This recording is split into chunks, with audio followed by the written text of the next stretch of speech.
Selamat sore teman-teman semua. Kita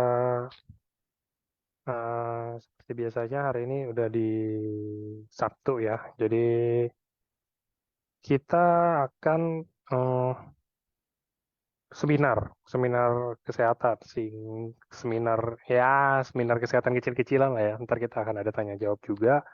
Nah, jadi mm, kita akan hari ini bahas sesuatu yang sebenarnya udah lama sih, udah beberapa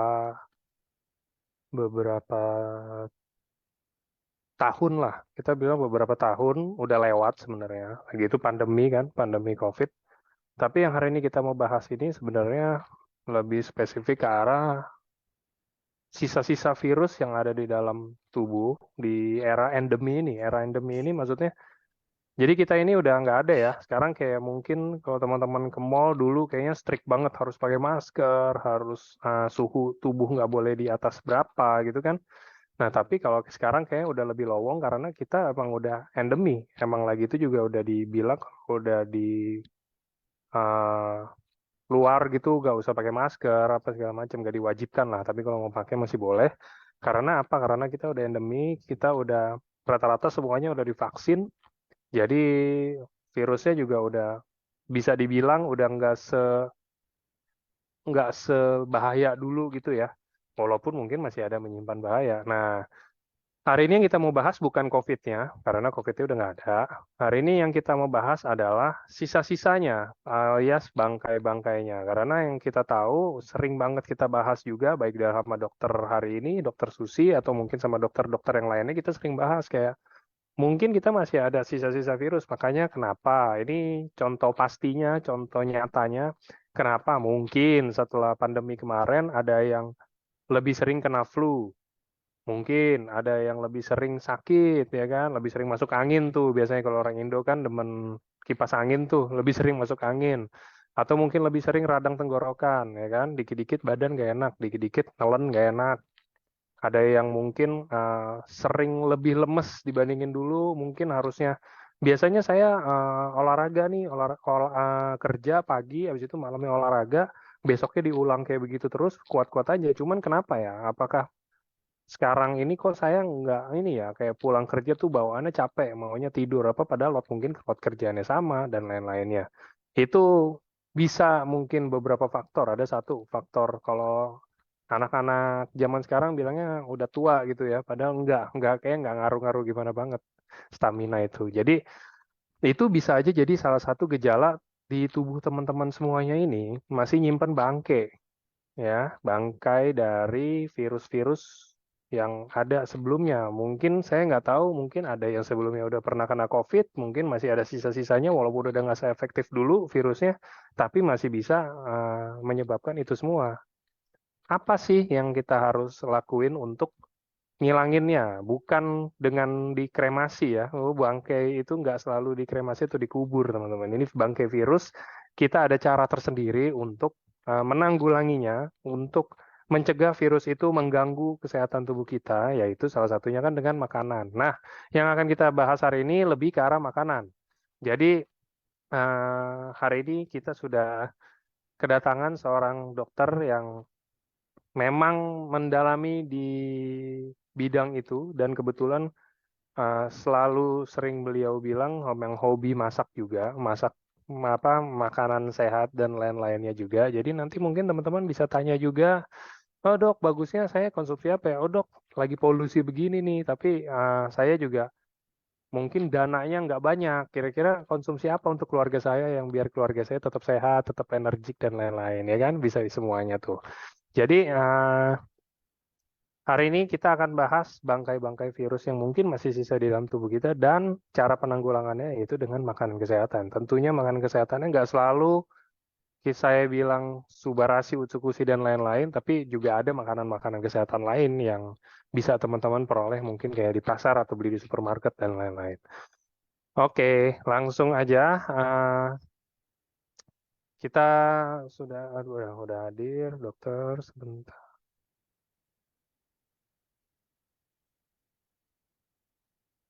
Nah, udah ada di layar teman-teman ada Dokter Susi. Selamat sore, dokter.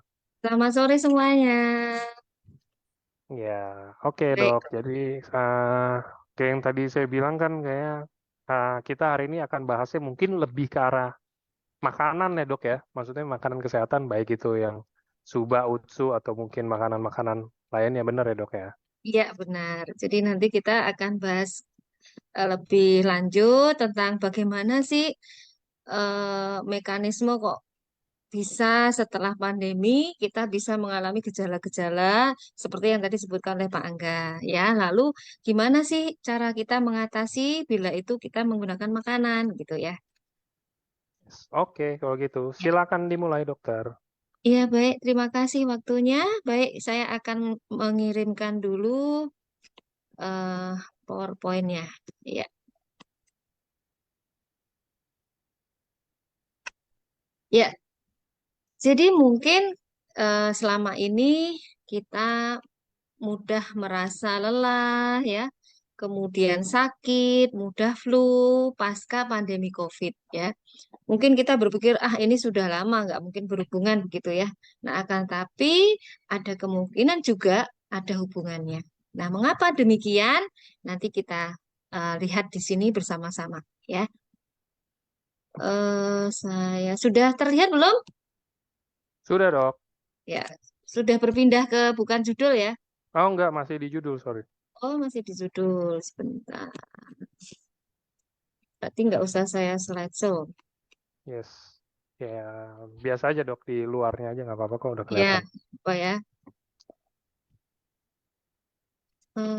Sebentar. Ini kok kayaknya masih error deh. Saya tutup dulu yang lain.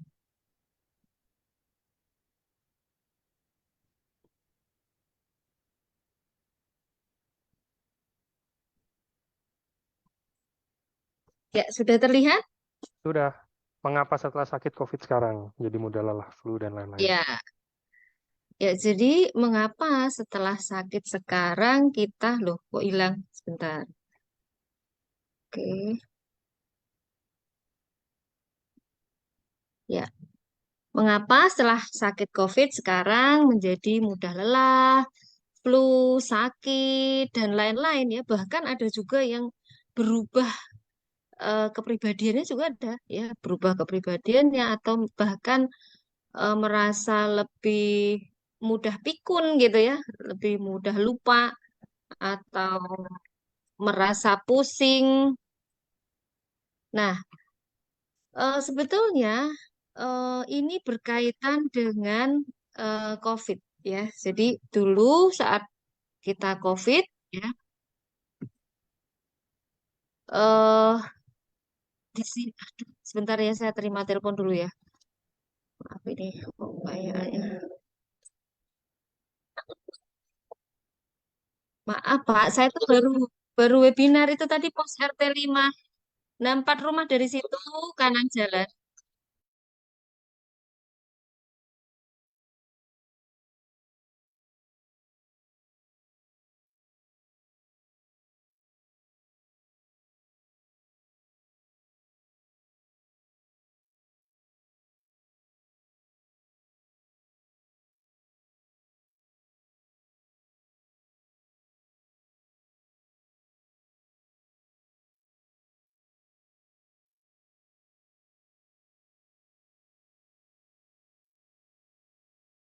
Di unmute dulu dok. Sorry sebentar saya pencet.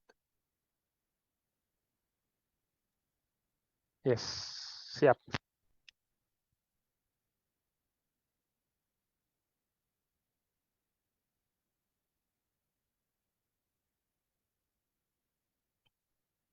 Dok kok, sorry dok, nggak keluar suara ya dok ya?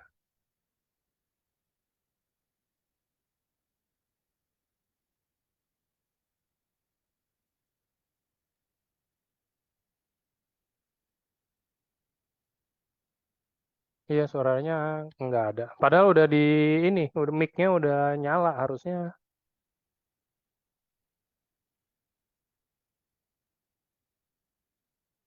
Kenapa ya? Ah udah Sebentar tuh, ya. udah. Nah, ya. Udah.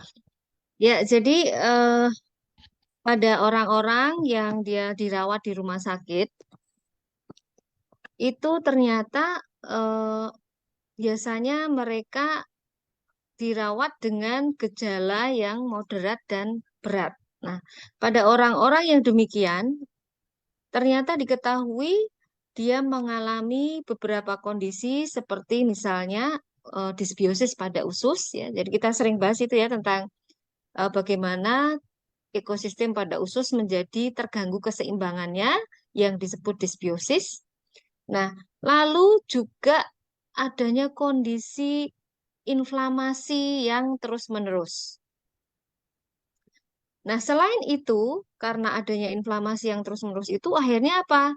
Terjadi produksi radikal bebas yang juga berlebihan, sehingga menimbulkan yang namanya stres oksidatif. Nah, hal ini juga diikuti dengan gangguan pada sistem imun, ya, di mana sistem imunnya menjadi terlalu berlebihan atau yang disebut dengan hipersensitivitas. Nah, pada orang-orang yang mengalami COVID derajat berat dan juga moderat yang dirawat di rumah sakit ini, ternyata diketahui akhirnya dia mengalami gejala-gejala yang tadi sudah disebutkan dan disebut dengan long COVID. Ya, ada beberapa istilah sebenarnya yang menyebutkan juga istilah lain ya, bukan long COVID tapi post akut COVID. Ya, nah dari penelitian yang terkini ya disebutkan bahwa ternyata long COVID itu adalah sindrom yang terjadi karena disbiosis. Nah, ini salah satu jurnal yang saya kutip ini dari Korea ya. Jadi yang di Korea itu bukan hanya yang terkenal artisnya ya, yang artisnya yang kulitnya cantik-cantik begitu ya, yang glowing-glowing ya, akan tetapi di sana banyak ilmuwan yang berusaha memecahkan apa penyebab dari COVID dan juga bagaimana eh, mekanisme terjadinya long COVID. Nah, salah satu jurnal ini adalah hasil penelitian dari para ilmuwan di Korea di mana ternyata ditemukan pada orang-orang yang eh, pernah mengalami infeksi COVID itu setelah 1 tahun dia bisa menderita gejala-gejala disbiosis.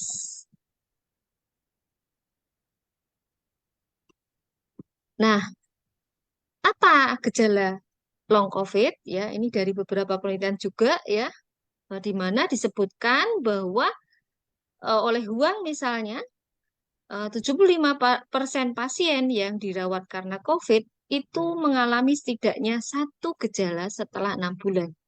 Ya, nah pada penelitian yang lain dilaporkan ya itu 3 bulan, ya 3 bulan pasca infeksi. Ya, jadi pada 81% eh, dari subjek penelitian itu setelah 3 bulan dia menderita gejala-gejala sindrom disbiosis. Nah, lalu penelitian yang lain juga menyebutkan setelah 6 bulan, yaitu pada 81 pasien, ya, yaitu pada 76,5% pasien yang dirawat di rumah sakit. Nah, gejalanya apa saja? Nah, yang umum muncul 6 bulan kemudian adalah yang paling banyak itu merasa mudah lelah, ya, fatigue namanya. Lalu yang kedua, 28% itu dia mengeluh mudah lupa, ya. Jadi ingatan jangka pendeknya itu menurun. Nah, lalu 22% mengeluh rambutnya rontok. Nah, ada lagi yang 21% itu mengeluh kecemasan dan juga ada yang 21% mengeluh gangguan tidur. Nah, gejala-gejala yang lain yang tidak umum misalnya adalah gejala pernafasan, ya misalnya batuk, dada terasa lebih apa nafasnya lebih pendek, dadanya terasa sesak ya.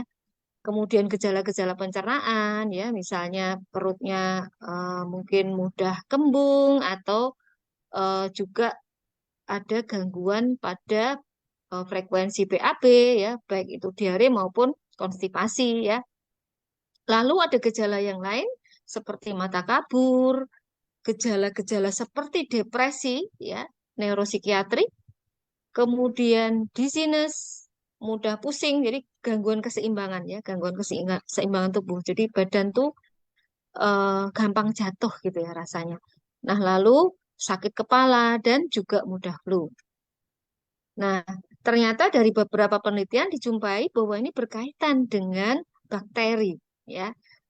Contohnya pada orang yang mengeluh batuk dan dadanya terasa sesak setelah COVID ya, ternyata diketahui bakteri ususnya ini lebih tinggi dengan bakteri-bakteri yang dianggap patogen ya, seperti misalnya Streptococcus anginosus, Streptococcus vestibularis, Streptococcus gordonii, dan Clostridium disporicum.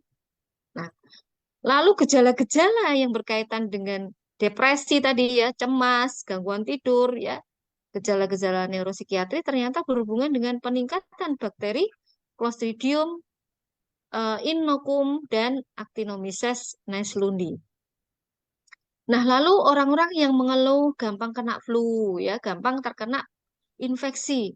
Nah, itu biasanya terjadi imunodefisiensi yang sebetulnya berkaitan juga dengan peningkatan bakteri patogen pada usus, yaitu eh, Bacteroides pseudocatenolatum ya, dan di sini ada bakteri-bakteri yang lain ya.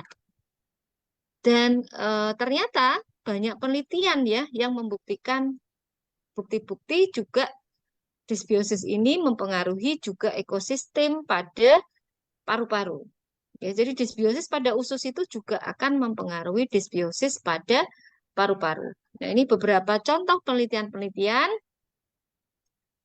yang telah dirangkum oleh beberapa peneliti ya, yang dilakukan di beberapa negara ya, bukan hanya Korea ya, di Cina sendiri ya, kemudian di Italia, di Portugal itu banyak penelitian yang membuktikan hal-hal yang serupa. Ya, artinya bahwa ini bukan lagi sekedar hipotesa ya kan, tapi sudah ada bukti bahwa ternyata long COVID itu berkaitan dengan disbiosis baik pada usus maupun pada paru-paru. Nah, bagaimana sih kok bisa begitu gitu ya? Jadi di sini ternyata mekanismenya itu dipengaruhi oleh banyak faktor. Ya, jadi seseorang yang mengalami COVID itu bisa mengalami beberapa outcome. Ya, bisa sembuh sempurna, bisa dia derajatnya ringan, bisa sedang, bisa berat. Salah satunya adalah pengaruh dari adanya disbiosis pada usus. Nah, disbiosis ini bisa jadi sudah ada sejak dia terpapar virus atau pada saat terpapar virus menjadi lebih berat. Ya, karena kita tahu sendiri pada saat pandemi kemarin ya, karena banyak sekali informasi-informasi yang disebarkan ya tanpa adanya cross check apakah ini benar atau salah ya. Hal itu menyebabkan akhirnya penggunaan berbagai macam obat ya, antiseptik ya, kemudian diet yang tidak rasional ya, yang di mana di situ justru memperberat derajat disbiosis dari penderita COVID itu. Ya, jadi ada banyak faktor sebetulnya ya, dari makanannya ya, kemudian dari penggunaan antibiotik ya, mungkin kalau dia sudah suka mengkonsumsi probiotik itu akan menghambat ya pengobatan-pengobatan yang didapatkan, lokasi di mana eh, orang itu tinggal, misalnya di daerah perkotaan, daerah pedesaan, daerah industri, daerah pegunungan, itu akan berbeda. Ya. Kemudian umur ya, semakin tua seseorang itu cenderung mengalami penurunan diversitas dari ekosistem pada tubuhnya ya. Demikian juga semakin dia muda ya. Anak-anak itu dia diversitasnya juga belum stabil ya. Nah, lalu seksual behavior itu juga berpengaruh ya. Orang yang suka gonta-ganti pasangan itu akan berbeda dengan orang yang hanya setia pada satu pasangan ya. Lalu body mass index ya, bagaimana obesitas itu juga mempengaruhi ya, aktivitas fisik ya, kemudian faktor genetik yang tentunya di sini juga sulit diubah ya, dan juga bahkan ketika masih pada kondisi dia menyusu pada ibunya mungkin ya dulu ya, riwayat pada saat masih anak-anak, apakah dia mendapatkan air susu ibu atau susu formula, itu juga akan mempengaruhi ekosistem kita ya, walaupun kita sudah tua ya. Kemudian juga bagaimana kita dilahirkan itu juga akan pengaruh. Nah, di sini ternyata ada hubungan ya antara bagaimana disbiosis pada usus mempengaruhi paru-paru, dan ternyata ada banyak bakteri-bakteri yang dia bisa meningkatkan peradangan pada usus dan seluruh tubuh bila dia berlebihan. Ya, kemudian ternyata hasil-hasil penelitian membuktikan bahwa orang-orang yang terutama meninggal gitu ya karena COVID itu adalah mereka yang mengalami penurunan diversitas pada usus.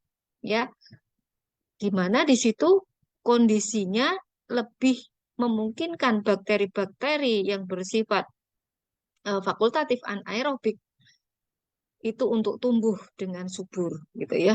Nah, sedangkan yang obligatif anaerobik dia justru menurun. Jadi eh, bakteri-bakteri baik yang dia bertugas memetabolisme makanan kita ya, kemudian mensuplai energi bagi kita, termasuk juga enzim dan vitamin, itu berkurang ya pada orang-orang yang menderita COVID, terutama bakteri seperti Lactobacillus dan Bifidobacterium. Nah, pada penderita long COVID ternyata juga dibuktikan hal yang sama. Ya, jadi menetap ternyata disbiosis ini. Ya, jadi ternyata disbiosis ini tidak mudah untuk diperbaiki ya setelah COVID ya. Jadi pada saat kita teliti ternyata pada orang-orang dengan long COVID itu juga dijumpai penurunan diversitas pada usus, terutama penurunan bakteri proteobakteria, fusobakteria, ya, kemudian bakteri Saccharobacteria, ya, kemudian juga ada beberapa ketidakseimbangan ya pada beberapa taksa. Nah, ini contoh hasil penelitian dari Zhang dan Liu ya, di mana didapatkan ternyata ada bakteri baik yang menurun, terutama tadi yang saya sebutkan adalah Bifidobacterium, Lactobacillus ya, dan beberapa bakteri baik yang lain. Nah, lalu juga ditemukan adanya bakteri yang patogen ya seperti Streptococcus ya, ini tadi ya, Clostridium dan lain-lain. Nah, jadi disbiosis ini ya ada yang membaik memang ya, ada yang membaik setelah infeksi COVID, ada yang tidak. Nah, diketahui bahwa bila kita mengalami gejala-gejala long COVID itu berarti kemungkinan disbiosis ini persisten ya, persisten meskipun sudah 6 bulan pasca infeksi. Dan bahkan Zhou et al. Menyebutkan bahwa 3 bulan pasca infeksi seseorang itu bisa mengalami gejala-gejala long COVID ya seperti fatigue, mialgia, anoreksia ya. Dan ini berkaitan dengan bakteri Intestinibacter barleti. Jadi ada peningkatan bakteri tertentu tadi. Nah, ini hasil penelitian yang lain juga yang berkaitan dengan diversitas tadi ya. Jadi ada penurunan alpha diversity dan juga klaster dari beberapa bakteri baik pada usus. Yang juga kita perlu waspadai, disbiosis itu bisa berdampak pada kesehatan otak. Ya, tadi makanya kenapa salah satu gejalanya adalah penurunan memori, ya. Jadi pada penderita long COVID dapat dijumpai penurunan memori dan perilaku seperti kecemasan. Ya, jadi perilakunya itu cenderung ke arah kecemasan yang tidak normal, gitu ya. Nah, ini karena terjadi juga peningkatan rasio ya beberapa metabolit ya seperti kinurenin dan tritofan karena radang kronik ya, dan ini akan menimbulkan gejala-gejala berupa sindrom depresi ya, depresi, kemudian juga berkaitan dengan semua yang berkaitan dengan dopamin ya, karena ternyata ini akan mempengaruhi produksi dari L-dopa.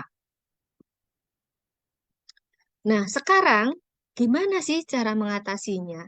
Ya, gimana kita bisa mencegah dan menterapinya? Ya, ternyata menurut beberapa penelitian terbukti bahwa makanan itu bisa gitu ya mencegah itu semua.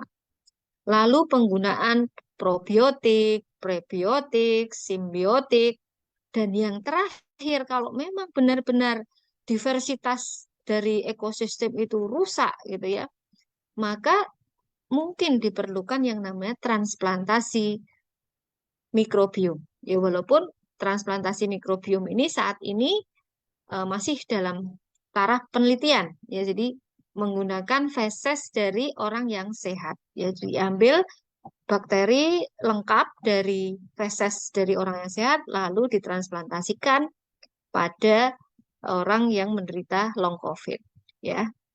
Nah, ini juga masih dalam kontroversi ya, jadi penggunaan transplantasi bakteri ini.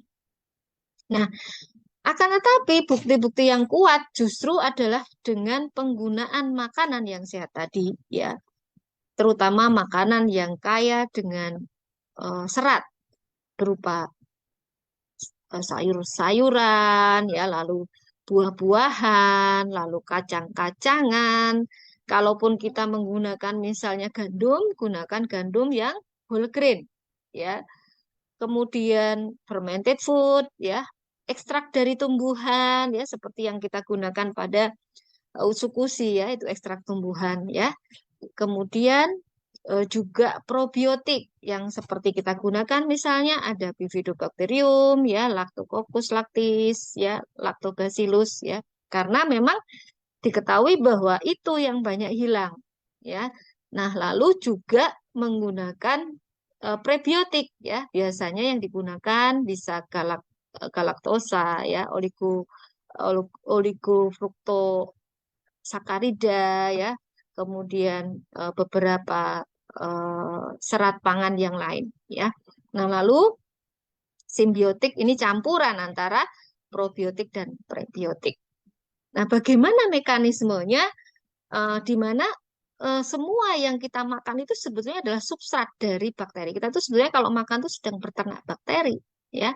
Nah, makanya kalau kita ingin bakteri kita baik, ya harusnya kita makan yang baik, ya yang organik, yang dia tidak mengandung antibiotik misalnya, ya, yang dia tinggi serat pangan tadi, ya, di mana itu akan mempengaruhi sinyal-sinyal di dalam tubuh kita, terutama sinyal yang berkaitan dengan inflamasi ya, kemudian radikal bebas tadi ya, karena ternyata probiotik dan serat pangan termasuk metabolit makanan ya, yang merupakan hasil akhir dari fermentasi serat pangan itu bisa mengaktifkan mekanisme antioksidan yang terkuat dalam tubuh kita ya.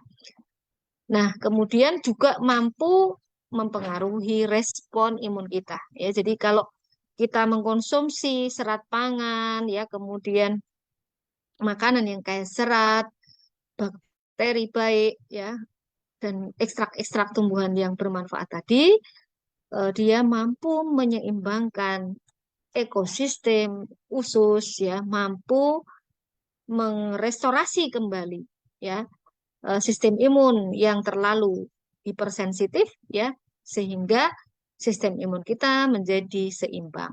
Ya, selain itu juga mampu mengurangi inflamasi dan juga mampu mengurangi stres oksidatif yang terjadi karena produksi dari radikal bebas yang berkaitan tadi dengan semua gejala-gejala dari long COVID itu. Nah, lalu makanan sehat yang bagaimana ini tadi ya. Nah, terutama adalah yang kita buat sendiri yang sehat gitu ya. Jadi makanya sekarang kalau kita mau sehat ya nggak nggak ini ya nggak harusnya nggak suka jajan ya, karena kita berpikir bahwa eh, makanan yang sehat itu adalah buatan kita sendiri ya, kita harus membuatnya sendiri gitu ya. Biasanya kalau kita jajan makanan yang sehat harganya mahal ya, maka akan lebih ekonomis kalau kita membuat makanan kita sendiri, kita ketahui isinya apa, komposisinya bagaimana ya. Dan tadi ya harus organik, harus kaya dengan serat ya, kaya dengan antioksidan ya, warna-warni ya. Nah, dari beberapa penelitian juga disebutkan bahwa diet yang seimbang ya, yang tinggi sayur dan buah dan kacang-kacangan ya meskipun tetap mengandung karbohidrat itu menurunkan resiko kurang dari 85% ya. Sedangkan diet yang tinggi karbohidrat ya seperti misalnya tepung ya, galaktosa, glukosa, sukrosa itu bisa meningkatkan risiko COVID berat ya. Sedangkan yang rendah karbohidrat yang menggunakan tepung whole grain itu prognosisnya akan lebih baik. Nah, selain itu, menurut penelitian juga ya disebutkan bahwa seperti makanan fermentasi ya, yogurt, kefir, tempe, tape itu makanan-makanan fermentasi ya. Lalu eh, kimchi kalau orang Korea ya, tahu itu juga termasuk. Itu merupakan makanan yang kaya bakteri baik dan kaya serat yang bisa mengurangi angka kematian karena COVID.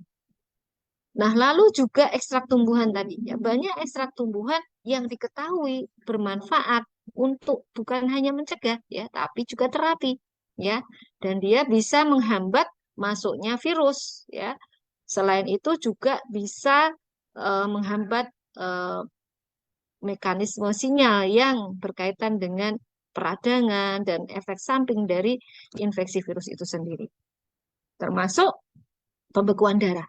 Ya, kalau kita dulu sempat mendengar bahwa orang-orang yang sakit COVID itu darahnya mudah mengental gitu ya, sehingga yang meninggal-meninggal itu kalau diotopsi pembuluh darahnya penuh dengan gumpalan darah. Nah, memang benar. Jadi pada saat COVID itu karena ada peradangan yang luas dan sistemik ya, maka darah akan mudah mengental. Nah, eh, pemberian makanan yang kaya dengan eh, serat tadi ya, kaya dengan bakteri tadi, dia bisa mengurangi pengentalan darah.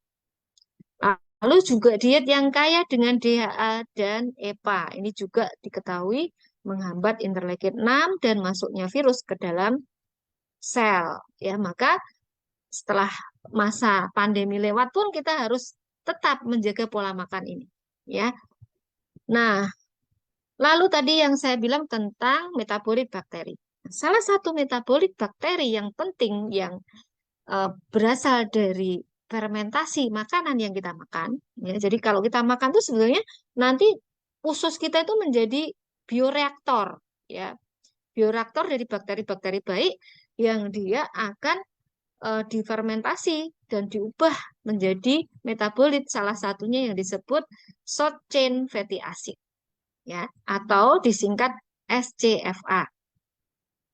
Nah, SCFA ini bersifat anti radang ya, menurunkan viral load, menghambat pembekuan darah ya. Nah, SCFA ini ternyata bisa menghambat reseptor dari virus ya. Jadi reseptor virusnya itu diturunkan ya sehingga virusnya nggak bisa masuk ya, virusnya nggak bisa tertangkap, nggak bisa masuk ke dalam sel ya. Selain itu juga dengan cara meningkatkan imunitas adaptif ya melalui beberapa reseptor dan pengaktifan dari protein-protein ya di mana dia juga bisa menghambat koagulasi atau pembekuan darah ya di mana salah satu caranya adalah dengan menghambat proliferasi sel-sel yang terlibat dalam pembekuan darah seperti megakariosit dan platelet ya dengan beberapa jalur sinyalnya ya. Nah, kemudian makanan fermentasi. Ya, makanan fermentasi salah satu mekanisme yang berperan di sini adalah mekanisme antioksidan. Ya, karena makanan yang difermentasikan itu mengandung zat aktif yang menjadi prekursor dari eh, komponen-komponen bioaktif yang akan mengaktifkan antioksidan terkuat manusia yang disebut sulforapan ya, di mana antioksidan yang terkuat selain melatonin ya, kalau kita mengingat kembali itu melatonin, kemudian glutation itu adalah nuklear faktor eritroid drive 2 ya, atau disebut NRF2 ya, di mana NRF2 ini melawan mekanisme prooksidasi ya dengan menyeimbangkan aksis reseptor yang berkaitan dengan enzim tadi ya, ACE dan ACE2. Nah, bakteri Lactobacillus adalah bakteri yang diketahui mengaktifkan NRF2. Ya, jadi kalau kita mengkonsumsi suplemen ya, makanan superfood gitu ya yang mengandung Lactobacillus, maka dia akan meningkatkan aktivitas antioksidan dalam tubuh kita. Nah, suplementasi probiotik, prebiotik, dan simbiotik. Nah, ini ada beberapa penelitian yang membuktikan bahwa konsumsi bakteri seperti Bifidobacterium ya, kemudian ditambah dengan prebiotik ya. Di sini ada Silo oligosakarida, resistan dextrin, galacto oligosakarida selama 4 sampai 5 minggu itu dapat menurunkan akselerasi SARS-CoV-2 antibody imunoglobulin G ya, dan menurunkan viral load di dalam saluran napas atas ya, di nasofaring. Selain itu juga bersifat antiinflamasi ya, menurunkan penanda-penanda yang meningkatkan peradangan ya, seperti interleukin 6, MCP1, MCSF, TNF alfa, interleukin 1, dan juga mengatasi disbiosis ya, luar biasa ya. Jadi kalau kita mau menjaga diri kita dan mengatasi gejala-gejala long COVID dan mungkin juga paparan virus COVID varian baru, maka kita harus mengkonsumsi bakteri-bakteri baik seperti ini ya. Nah, selain itu, kalau tadi kan ada kita sebutkan imunodefisiensi dan hipersensitivitas ya. Imunodefisiensi dan hipersensitivitas itu salah satu yang terjadi adalah karena respon imun kita itu tidak seimbang ya, dan dia cenderung pada T helper 2 gitu ya, respon T helper 2 ya. Respon imun itu ada T helper 1, T helper 2. Nah, ini condong pada T helper 2 ya, padahal harusnya antara respon T helper 1 dan T helper 2 itu seimbang. Nah, karena condong pada T helper 2 akhirnya bisa berupa penyakitnya adalah hipersensitivitas ya, autoimun, atau juga bisa ke arah imunodefisiensi yang menyebabkan kita gampang mudah terinfeksi oleh virus yang lain ya, bukan hanya virus ya tapi juga bakteri ya. Maka probiotik ini ternyata mampu memperbaiki sistem imun ya, dengan bukan hanya meningkatkan kemampuan pertahanan terhadap virus ya, tapi juga menyeimbangkan. Jadi di sini bersifat imunomodulator ya. Imunomodulator itu artinya kalau kelebihan dia akan berusaha menyeimbangkan dengan menurunkan gitu ya. Kalau kekurangan maka dia akan meningkatkan ya. Untuk pertahanan terhadap virus maka dia akan meningkatkan interferon ya, kemudian natural killer, sel T sitotoksik ya, dan juga kemampuan dari pengenalan serta fagositosis dari sel-sel imun yang lain ya, seperti sel makrofag dan sel dendritik ya, di mana termasuk dalam mengeliminasi bangkai-bangkai virus itu adalah tugas dari sel-sel fagosit ya. Banyak orang yang dia setelah terinfeksi mengalami hipersensitivitas, salah satunya adalah karena kelemahan fungsi fagositosis yang dia bertugas menghancurkan, mendegradasi, membuang dan mengolah sampah-sampah seluler ya, termasuk juga bangkai-bangkai dari virus dan bakteri yang beredar dalam tubuh kita. Ya, maka sebaiknya kalau kita ingin itu membaik ya kita konsumsi makanan yang tadi saya sebutkan ya. Nah, selain itu ya tadi probiotik juga mencegah infeksi ya, karena dia bisa menghambat masuknya virus itu ke dalam sel. Infeksi itu definisinya adalah masuknya virus atau bakteri menginfeksi sel gitu ya. Nah, kalau ini dia tidak bisa masuk sel, ya maka dia tidak bisa menginfeksi sel itu gitu ya. Nah, Apa yang kita punya sekarang ya? Kita punya makanan superfood ya. Makanan superfood kita mengandung banyak komponen ekstrak tumbuhan yang sudah diteliti dan dipatenkan mampu apa meningkatkan natural killer ya, meningkatkan juga antioksidan dalam tubuh ya seperti di sini bahkan ada glutation juga ya. Kemudian juga di sini mengandung peptida-peptida yang meregenerasi sel ya karena dia bisa mengaktifkan stem cell pada tubuh kita ya sehingga sel-sel yang rusak tadi bisa diregenerasi ya. Selain itu dia mengandung banyak bakteri baik yang tadi diketemukan hilang ya pada orang-orang yang menderita long COVID dan juga menderita COVID ya.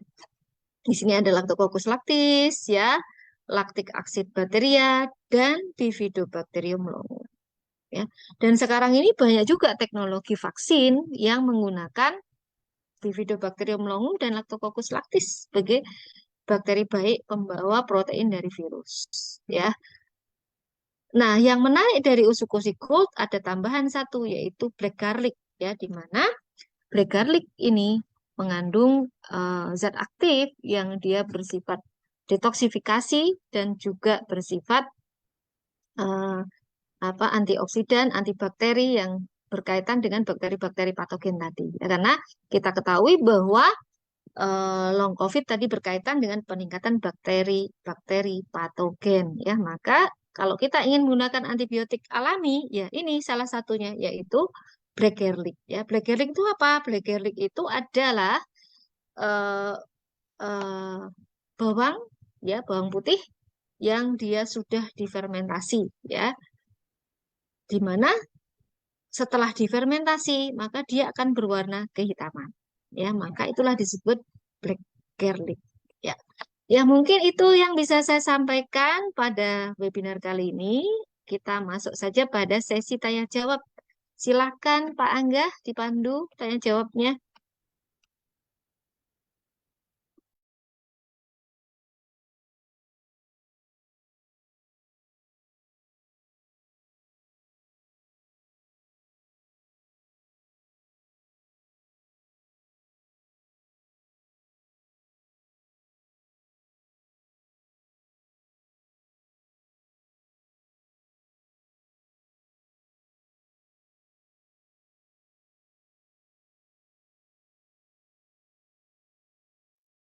Apakah ada yang ingin bertanya?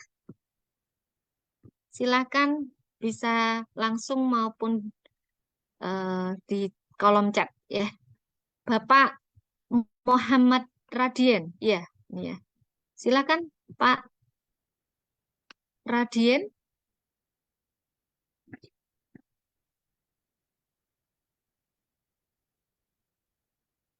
Silakan Pak Radien.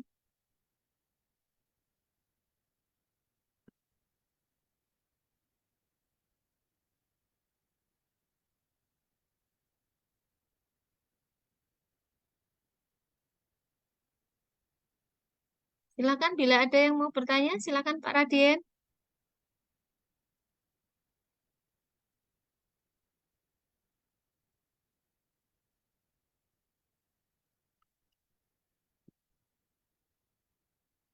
Nah, ini ada pertanyaan dari Ibu, bentar. Ibu Rio, Ibu atau Bapak ini, Ibu Rio ya. Selamat sore Bu Dokter, saya mau tanya salah satu kandungan usukusikut adalah ekstrak nanas ya. Apakah aman dikonsumsi oleh ibu hamil? Ya. Jadi ekstrak nanas itu memang pada dosis yang tinggi mungkin kita harus hati-hati ya karena dia bisa menipiskan leher rahim ya. Nah, akan tetapi karena di sini dosisnya hanya kecil dan sehari 2 kali ya, eh, apabila ditakutkan memicu mungkin sebaiknya konsumsi 1 kali sehari saja ya, gitu. Kemudian ada pertanyaan lagi dari AFC All Star, Ibu Sri Muntiah ya. Tentang penyakit stroke. Ya, penyakit stroke. Penyakit stroke-nya ini apakah ada penyakit yang mendasari yang lain, Ibu? Ya, kalau ada misalnya diabetes gitu ya. UTSU mungkin akan lebih baik ya kan. Tapi kalau bisa kombinasi suba UTSU juga akan lebih baik ya karena suba dan utsu itu mempunyai komponen yang saling melengkapi sebetulnya ya. Di mana pada utsu itu lebih dominan ekstrak-ekstrak tumbuhan tadi ya. Kalau suba itu terutama untuk perbaikan selnya ya. Kemudian ada pertanyaan dari Ibu Mary Busido ya. Untuk COVID, apakah masih seganas sebelumnya? Ya, kalau kita bicara ganas atau tidak, sebetulnya yang ganas itu virusnya atau manusianya, ya. Jadi tubuh manusia itu mempunyai sistem organ yang dia dilengkapi dengan kemampuan menghadapi banyak virus yang bermutasi. Padahal virus itu banyak sekali bermutasi. Yang ganas itu sesungguhnya adalah manusianya, karena perilaku manusia yang tidak menyayangi ekosistemnya tadi, itu adalah salah satu pintu yang menyebabkan dia mudah terinfeksi oleh virus. Ya, jadi sebenarnya bukan virusnya, tapi yang ganas itu perilaku manusianya. Jadi jangan pernah menyalahkan virus, ya, bakteri dan sebagainya. Salahkan diri kita sendiri karena sebetulnya kalau kita sakit itu adalah salah satunya karena perilaku ganas kita sendiri. Ya, maka kalau kita sakit itu introspeksi, ya. Mana dari perilaku kita itu yang membuat kita mudah sakit, ya. Misalnya pola makan, ya, pola hidup sering begadang misalnya, ya. Yang tanpa kita sebetulnya itu adalah perilaku ganas yang harus kita hindari, ya. Nah, lalu pertanyaan dari Bu Rika Rahmawati. Bu dokter, makanan apa yang baik untuk memperbaiki otot kaki yang sobek dan osteoporosis? Ya, baik. Jadi otot kaki yang sobek ada luka, itu kita membutuhkan makanan-makanan yang tinggi dengan kolagen, ya, protein, kemudian serat tadi ya, karena salah satu zat-zat aktif yang bermanfaat untuk penyembuhan luka serta vitamin kita adalah eh, bakteri-bakteri yang dia harus diberi makan dengan serat pangan ya yang kaya dengan ini apa serat pangan yang kaya dengan karbohidrat kompleks ya. Jadi misalnya kayak buah dan sayur ya. Buah dan sayur bisa misalnya eh, apa namanya kombinasi dari 5 buah sayur, 5 buah buah gitu ya, yang dia berwarna-warni ya. Lalu untuk osteoporosis ya, makanan yang tinggi kalsium ya, tidak harus selalu dalam bentuk makanan instan ya. Kita seringnya berpikirnya makanan instan gitu ya. Di sini makanan yang sehari-hari kita konsumsi ya, seperti misalnya eh, apa kaldu dari tulang ya, tulang ayam, kemudian tulang sapi ya, kemudian juga dari telur ya, itu bisa memperkuat ya tulang kita ya. Lalu vitamin D ya, sumber vitamin D itu banyak pada makanan-makanan kita ya, termasuk ikan ya, ikan salmon, ikan anchovy, ya, ikan yang paling banyak di Indonesia, ikan teri gitu ya. Itu termasuk makanan-makanan yang kaya dengan eh, sumber-sumber vitamin D dan juga tadi ada EPA, DHA ya. Dan selain itu eh, kita bisa mengkonsumsi makanan superfood ya seperti yang kita punya di sini ya. Jadi makanan yang tinggi nanopeptida karena kalau makanan yang kita konsumsi di AFC ini seperti usukosi dan subarasi itu mengandung nanopeptida ya. Jadi protein yang berukuran nano yang dia bisa lebih mudah diserap oleh sel-sel kita, ya. Nah, lalu tentunya juga kita harus eh, memperhatikan usia, ya. Memang pada orang-orang yang usia menopause misalnya, ya, itu dia karena perubahan hormonal maka dia mudah mengalami osteoporosis, ya. Maka ketika kita mengalami menopause, ya, kita harus mengkonsumsi hormon-hormon estrogen yang berasal dari makanan yang disebut fitoestrogen, ya. Jadi banyaklah makan makanan yang kaya dengan fitoestrogen. Contohnya apa? Kemangi, ya, kemudian ada kecambah, lalu ada microgreen, ya, kemudian eh, kedelai, tapi kedelai yang organik dan lokal, ya. Kacang almond itu juga. Nah, lanjut pertanyaan dari Ibu Almas. Apakah dampak long COVID ini hanya berpengaruh pada orang-orang yang dia pernah mengalami COVID, begitu ya?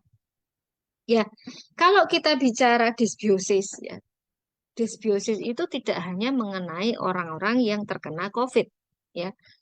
COVID ini salah satu yang memicu adalah karena adanya penggunaan antibiotik misalnya, ya, dan komponen-komponen virus yang dia masuk sel tadi yang sulit dieliminasi oleh tubuh. Nah, itu termasuk yang menyebabkan disbiosis, ya. Tapi biasanya orang-orang yang seperti ini sudah mengalami disbiosis pada sebelumnya, gitu ya. Dan orang-orang yang terpapar virus pun kalau dia tidak disbiosis, kemungkinan untuk sembuh itu lebih besar. Sembuhnya juga tidak menimbulkan long COVID, gitu ya. Nah, jadi bukan hanya orang yang terkena long COVID yang bisa seperti ini, ya. Orang yang dia pola hidupnya tadi menyebabkan disbiosis, ya. Pola makannya juga tidak sehat menyebabkan dia disbiosis.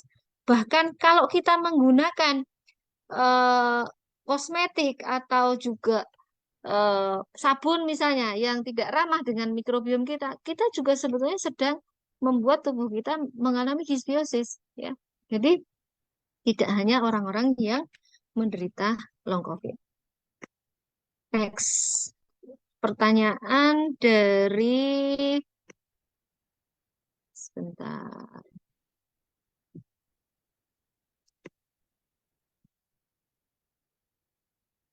Ibu Istianah.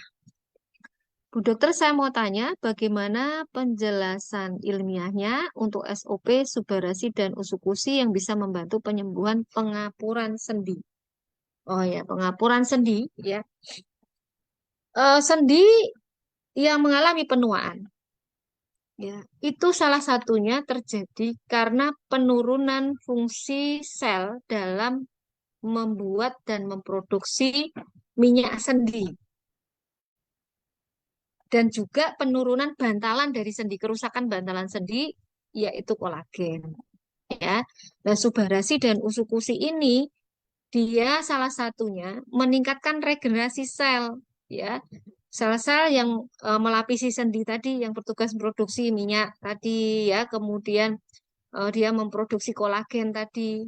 Kemudian juga mengatasi peradangan yang terjadi karena adanya gesekan-gesekan antara sendi. Ya, karena kalau bantalannya rusak, minyaknya hilang itu kan seperti besi ketemu besi, gitu ya. Nah, ini akan menimbulkan peradangan. Nah, di sini bersifat anti radang, ya, gitu. Jadi dia bersifat anti inflamasi juga, ya. Nah, lalu ada pertanyaan lagi dari eh, Ibu Jenny Lau. Apakah pasca lahir sesar bisa konsumsi suba dan usu? Bisa, ya, bisa. Jadi tidak ada pengaruh pada apa namanya luka, justru akan membantu penyembuhan luka. Nah, lalu ada pertanyaan dari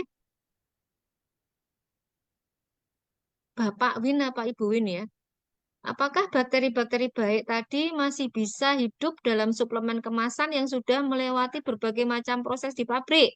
Ya, jadi eh, bakteri itu agar dia bisa hidup dalam proses pengemasan di pabrik itu ada beberapa caranya ya.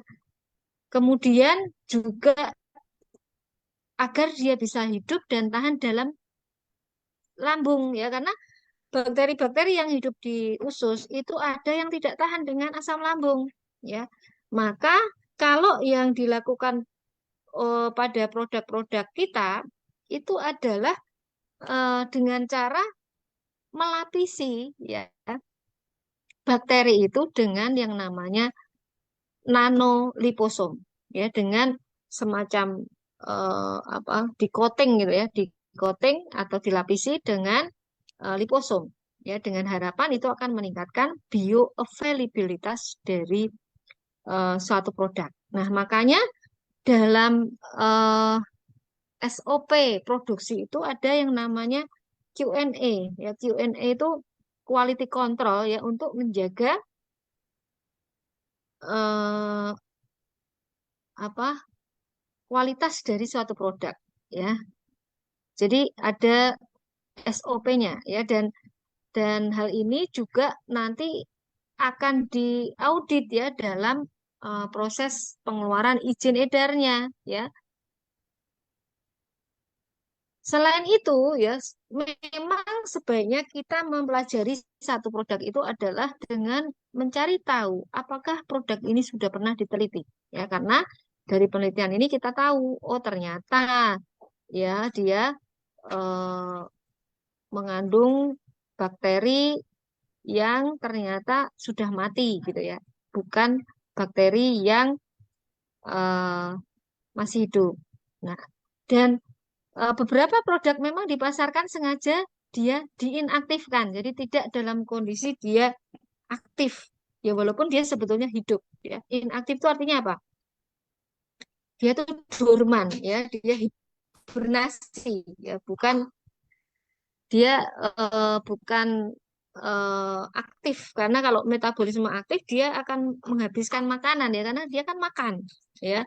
Maka dalam satu produk yogurt misalnya itu ada yang dikasih gula sebetulnya. Gula ini kalau dia bakteri hidup ya memang harus ada gulanya, ada makanannya ya, ada susunya, ada makanannya gitu. Kalau dia bakteri yang mengkonsumsi apa laktosa misalnya, berarti dia harus ada susunya ya, karena kalau dia bakteri hidup dia butuh makan.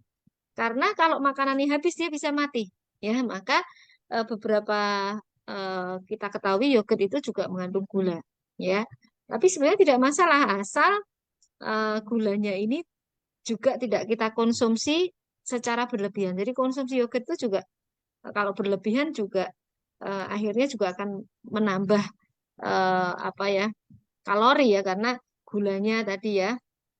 Kemudian juga karena dari substrat dari bakteri itu sendiri. Nah, maka sebaiknya kan memang ada dosisnya kalau kita konsumsi yogurt itu, tidak boleh terus menerus kita seharian hanya makan yogurt misalnya ya. Nah, eh, pertanyaan yang lainnya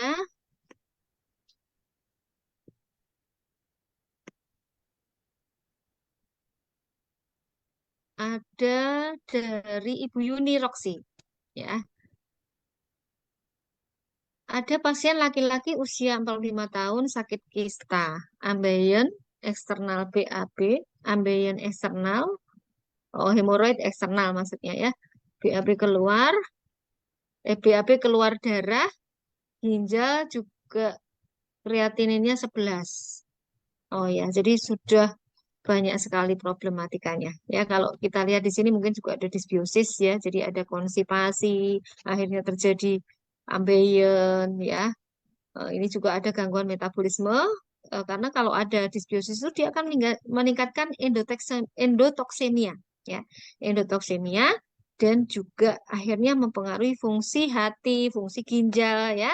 Karena tentunya peredaran zat-zat toksik itu akan memperkeras kerja dari organ-organ yang dia berfungsi dalam detoksifikasi, terutama hati, ginjal ya.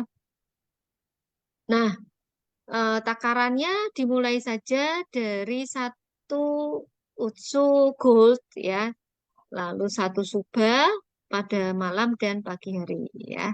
Ingat selalu bahwa pagi hari di sini artinya belum makan apa-apa dan malam hari sebelum tidur ya. Dan makan malam itu jam 7 malam harus sudah makan ya. Paling tidak maksimalnya 7 malam ya. Setelah itu kalau mau minum silakan ya, tapi jangan makan yang berat. Dan sebaiknya kalau makan malam itu jangan makan yang berat-berat ya, seperti daging dan sebagainya ya. Makan siang saja kalau mau makan daging ya. Nah, lalu di sini pertanyaan dari Ibu Suryati ya tentang lutut nih ya. Jadi Ibu Suryati menderita sakit lutut sudah sejak 10 tahun. Kemudian sudah melakukan akupunktur. Sekarang yang dirasakan ototnya sakit, ya kalau duduk mau berdiri berasa agak nyeri. Nah, mungkin ini ada gangguan pada eh, bukan hanya lututnya ya Bu ya, tapi juga peredaran darah ya.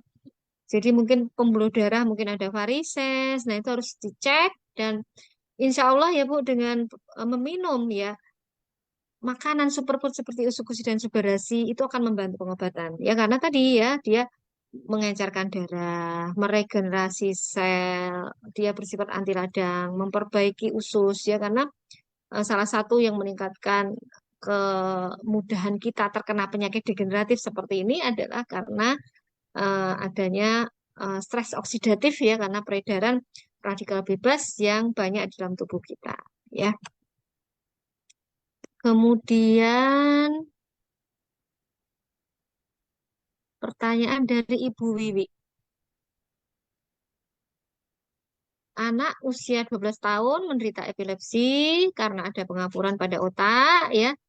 Sudah 2 minggu minum USU dan SOP, alhamdulillah kejangnya sudah sangat berkurang. Tapi sampai sekarang masih minum obat Lakmital. Ya, untuk melepas obat itu harus tetap dalam pengawasan dokter ya Ibu ya. Jadi teruskan saja SOP dan usulnya sembari diberikan makanan yang sehat ya, makanan yang dia organik ya, dibuat sendiri oleh ibu, apalagi didoain ya Bu ya, didoain oleh ibu sendiri itu tentu lebih berkhasiat ya. Dan apa doa itu adalah salah satu usaha yang pertama dan utama ya, ingat itu. Jadi semua yang kita lakukan itu tidak akan bermanfaat kalau Allah tidak berkehendak ya. Maka doa itu selalu yang utama sembari kita berusaha dan insya Allah usul dan SOP bisa diteruskan. Nah, untuk mengurangi kejang dan penggunaan obat kejang, Ibu bisa mempelajari yang namanya stimulasi nervus vagus ya. Stimulasi nervus vagus itu caranya sangat mudah. Nanti kapan-kapan saya akan share videonya ya, boleh nanti kapan-kapan kontak saya ya, karena sekarang videonya dalam proses pembuatan ya. Jadi ya ke depan nanti kita harapkan ya video-video tentang stimulasi nervus vagus berupa senam itu akan memudahkan kita semua dalam mengatasi kejang ya, mengatasi segala gangguan saraf yang berkaitan dengan lemahnya saraf vagus ya. Nah, lalu dari Bapak Mandaragiri ya. Apakah obat dan produk AFC bisa bersinergi begitu ya, berkolaborasi atau bersinergi? Ya, bisa, Pak. Bahkan kanker ya, kemoterapi itu juga bisa bersinergi dengan probiotik dan simbiotik ya. Sedangkan AFC ini adalah makanan simbiotik sebetulnya ya, sehingga tidak perlu takut ya. Dan ini boleh diresepkan oleh dokter ya. Jadi dalam buku formulatorium ya obat itu sudah boleh diresepkan oleh dokter ya. Nah, eh, pertanyaan dari Bapak Matthew. Nah, beliau bertanya tentang ada beberapa orang yang konsumsi USU, mereka sering ngantuk. Nah, jadi eh, em, kalau seperti ini kita harus anamnesa yang lengkap begitu ya. Harus wawancara yang lengkap dulu. Gimana gaya hidup mereka? Ya, apakah tidur mereka mencukupi? Ya, kemudian eh, selain mengkonsumsi USU dan SUBA, apa yang mereka konsumsi dan penyakit apa yang mereka alami? Ya, nah kalau kita ingin tahu apakah ini karena USU dan SUBA, eliminasinya pelan-pelan. Ya, coba sekarang USU dan SUBA dihentikan dulu. Ya, masih nggak ada gejala yang sama. Ya, karena sebetulnya kalau dari kandungannya, USU dan SUBA itu tidak ada kandungan-kandungan yang menimbulkan, misalnya kalau ngantuk itu kan mekanismenya macam-macam ya, bisa karena hipoglikemi ya, atau bisa karena hipoglikemi itu glukosa terlalu rendah ya, bisa karena perfusi oksigen yang kurang ya, hipoksia namanya ya, kekurangan oksigen. Nah, bisa karena kurang tidur juga bisa ya, kurang tidur sehingga dia ngantuk ya rasanya ya. Nah, ini harus dicari dulu ya, karena komponen-komponen dalam dalam USU dan SUBA itu sebetulnya eh, tidak ada yang menimbulkan komplikasi berupa ngantuan, ya ngantuan atau bahkan yang sleep disorder yang juga perlu kita waspadai adalah orang yang dia tidur terus-menerus, ya seperti orang gangguan kesadaran, ya.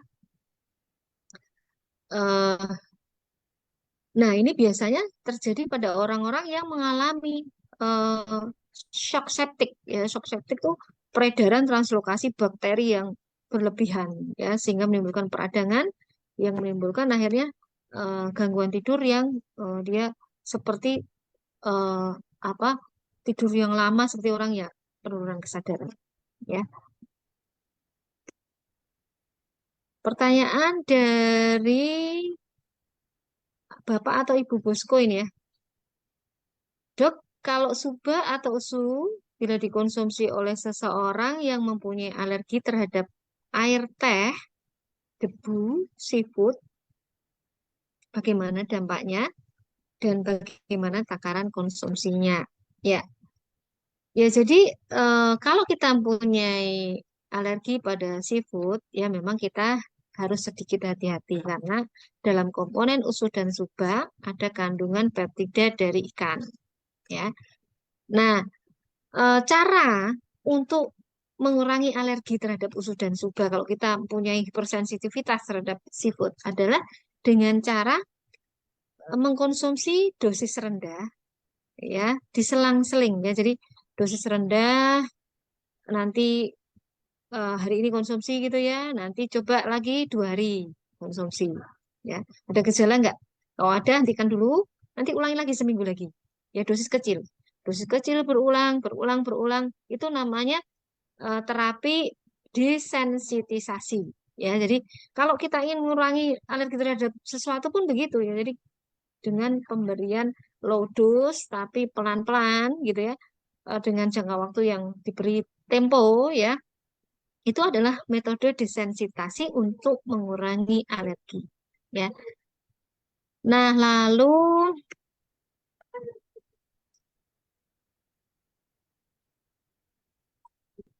Dok, titip satu dok, ada yang pertanyaannya dok. oh ya silakan Pak Enggak. Ya, ini tanyanya gini dok, sebenarnya normal sih, ini general ya, mungkin bisa masuk ke beberapa pertanyaan. Cuman pertanyaannya gini dok, kalau misalkan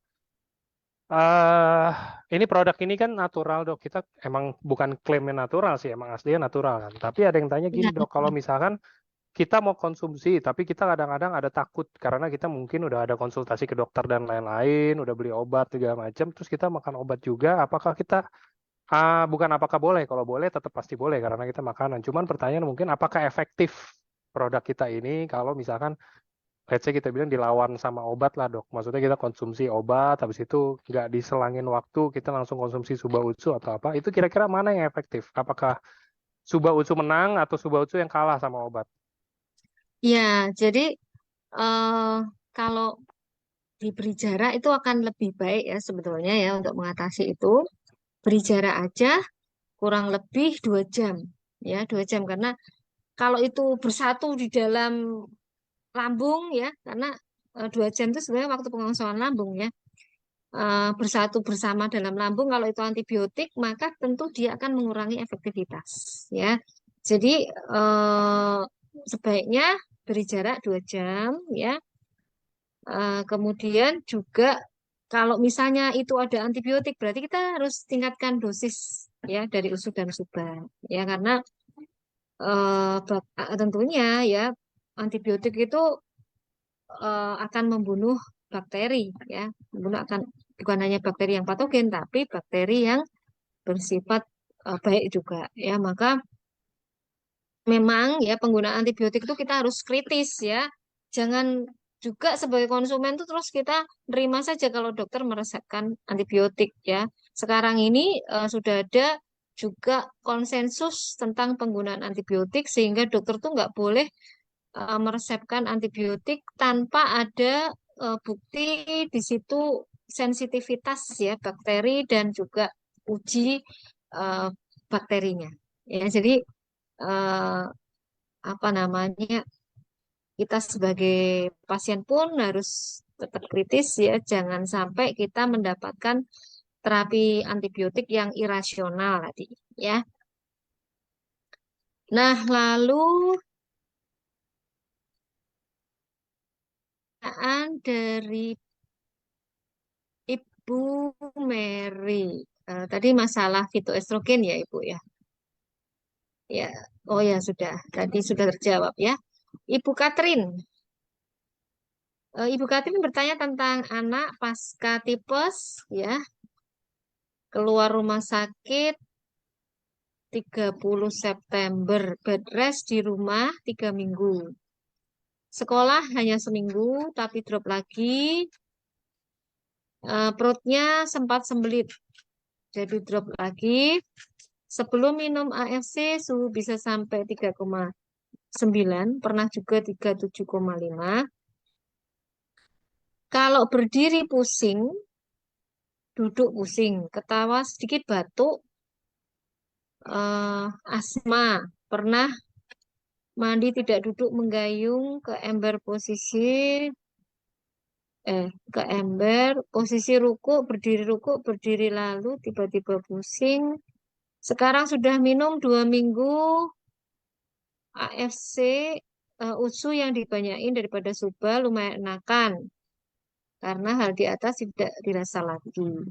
Hanya dosisnya sedikit sekali, kuatnya cuma seujung sendok. Minggu pertama sehari sekali minumnya, minggu pertama sehari sekali minumnya. Minggu kedua sehari 2 kali. Yang dikeluhkan sekarang kalau mau BAB perutnya sakit, tapi kalau sudah keluar tidak sakit lagi. Lalu kalau sudah jongkok, BAB merasa pusing. Hari ini setelah BAB sakit pinggang kiri atas. Ya, ya jadi seperti yang saya sampaikan tadi, ya seperti long COVID aja tadi butuh sekitar 4 sampai 5 minggu ya, Bu, untuk restorasi disbiosisnya. Jadi anak ibu ini mengalami disbiosis dan juga mungkin kelemahan nervus vagus, ya. Dan memang tipe tipe tipoid itu adalah tipe penyakit peradangan pada usus yang dia menyebabkan leaky gut. Nah, makanya karena begitu ya peredaran endotoksemia itu bahkan bisa menyebabkan yang namanya delirium. Delirium itu gangguan kesadaran ya. Jadi memang pengaruhnya ke otak. Makanya tadi ada pusing, ada apa juga mungkin gangguan keseimbangan ya. Nah, jadi eh, memang pada kasus seperti ini ya kita harus mengaktifkan nervus vagus ya. Makanya Nanti coba cari-cari juga ya Bu ya tentang stimulasi nervus vagus ya, bisa dengan cara yang mudah, kayak tarik napas hanya dengan menggerakkan tangan, dengan apa, mengelus leher ya, kemudian berwudu itu termasuk ya, termasuk juga dengan membaca Al-Quran itu bisa juga ya. Jadi eh, beberapa metode stimulasi nervus vagus nanti bisa Ibu pelajari untuk mempercepat proses penyembuhan, dan dosis dari eh, apa, dari usu dan suba, terutama usu-usu yang gold ya Bu ya, itu ditingkatkan saja. Kemudian juga makanannya harus hati-hati ya, karena ini masih pada kondisi leaky gut ya, maka perbanyaklah makanan yang bersifat dia meningkatkan produksi kolagen ya, dengan serat pangan yang mudah dicerna saja. eh Seperti misalnya kalau bubur ya bubur padi irut ya, lalu cincau ya. Jangan diberi susu dulu ya Bu ya, produk-produk dari susu. Tapi kalau seperti yogurt itu tidak apa-apa ya. Kemudian juga mungkin labu ya, itu termasuk juga ya, labu itu, labu kuning terutama itu bisa meningkatkan kesehatan lambung dan usus ya. Nah, ada pertanyaan lagi dari Eyang Kusniati tentang dosis SOP USU untuk anak usia 4 tahun post meningitis. Ya, baik Eyang. Jadi 4 tahun ya Eyang ya. Mungkin bisa dicoba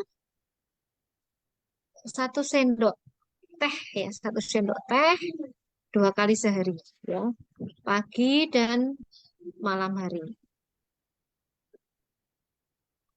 Hindari dulu produk-produk bergluten dan juga produk-produk yang dia mengandung susu, terutama susu sapi ya Ibu ya. Jadi memang karena itu akan mempengaruhi endotoksinnya ya. Kemudian Kita masuk pertanyaan ke Ibu juga. beberapa pertanyaan terakhir aja ya, Dok. Nanti closing saya ada Ya, mau boleh. tanya. Ya, boleh, silakan. Eh,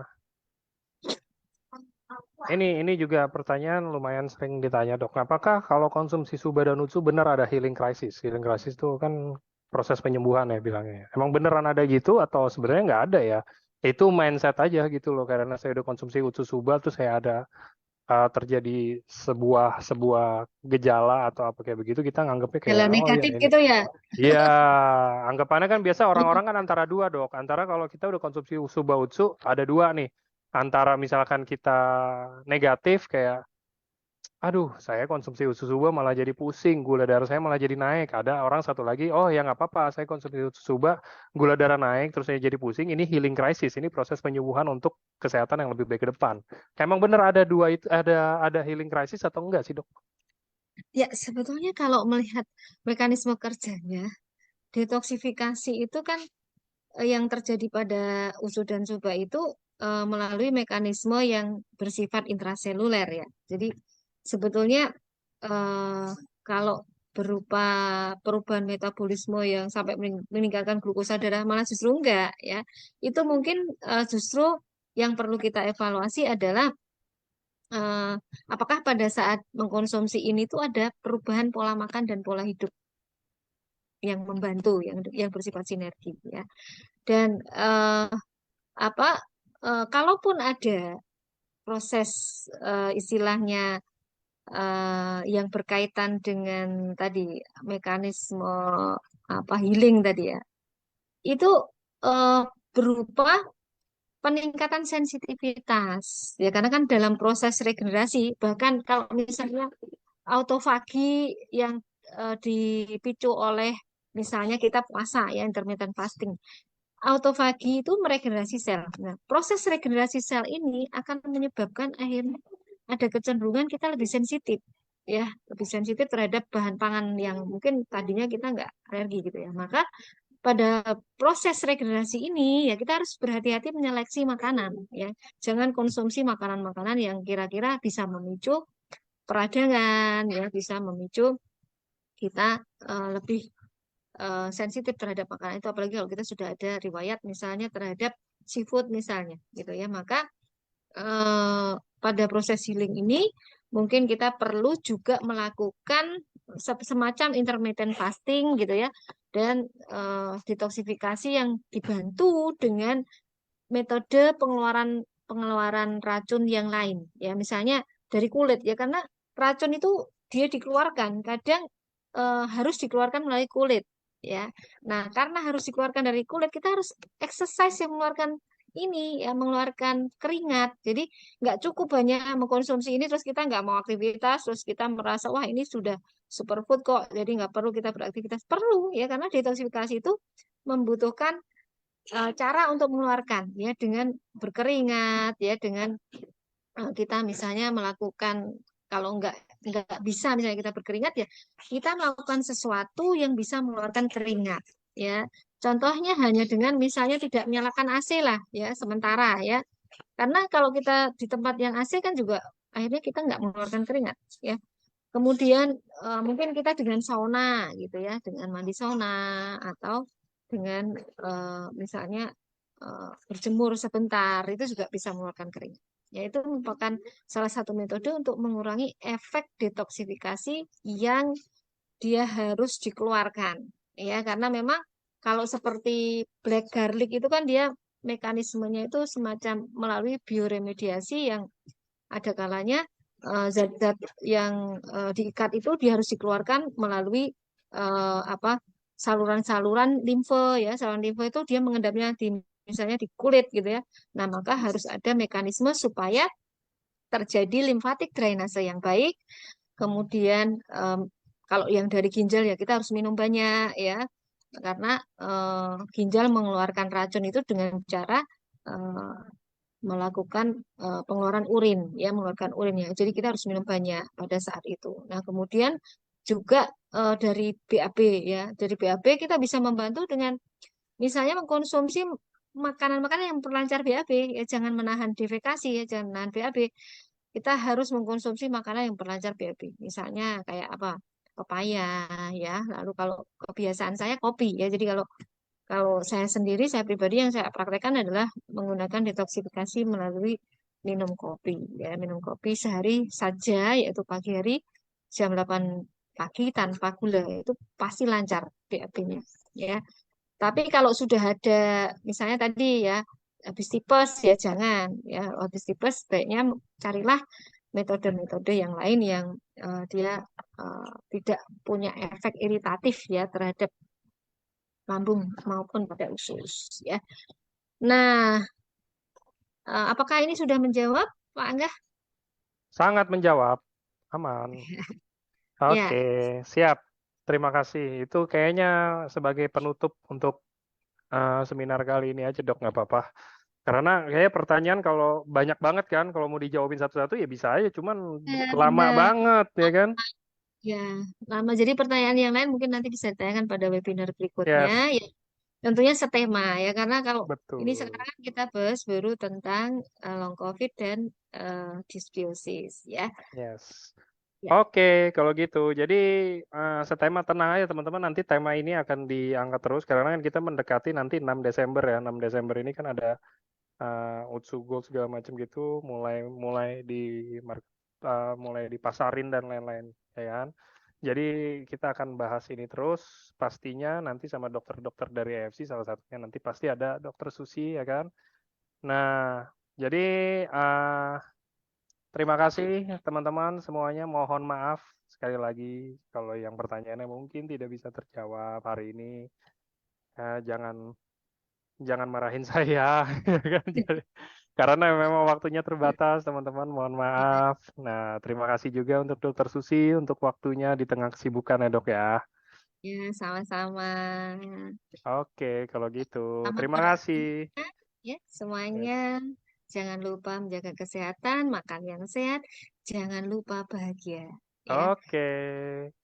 Terima kasih, Dokter. Selamat sore. Selamat sore.